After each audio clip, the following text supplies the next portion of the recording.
কার কার জিভে জল এসে গেল বলো। এই দেখো, তো আজকে আমরা করব আম মাখা।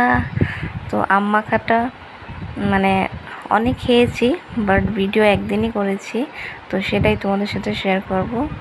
তো এই দেখো, এইখানে গামলায় জল নিয়ে আমগুলোকে মানে ধুয়ে কেটে নেওয়া হবে। আর তারপর যেই সব জানোই মশলা টশলা দেওয়া হয় সেইগুলোই দেওয়া হবে।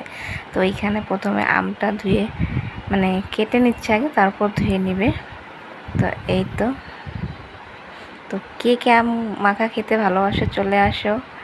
তো মনে হয় খুবই কম আছে যারা আম মাখা খেতে মানে পছন্দ করে না, বাট আমরা তো ভীষণ ভালোবাসি। আমাদের এখানে সবাই মানে প্রায় প্রত্যেক দিনই বিকাল করে আমাদের আম মাখা হতো। তো আমাদের বাড়িরও গাছের আম আছে, আরও পাশের বাড়িরও মানে গাছের আম আছে, তো আমের কোনো অভাব নেই। তো সেই জন্য আমাদের প্রত্যেক দিনেই বিকাল করে মানে আম মাখা পার্টি হতো। তো এইখানটায় আমগুলো কেটে নিয়েছে, ধুয়েও নিয়েছে। আর ওটা যে একটা বড় মরিচ দেখেছো, তো সেটা হচ্ছে বোম্বে মরিচ। তো সেটা ভীষণ ঝাল, তো ওটা আচারে ছিল।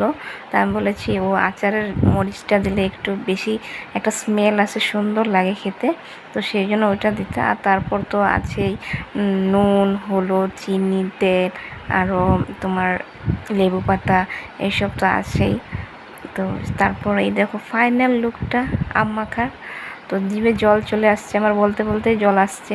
তো কার কার ভালো লাগলো এই আম মাখাটা অবশ্যই লাইক করে দিও। ভালো লাগলে আমার চ্যানেলটাকে সাবস্ক্রাইব করে দিও।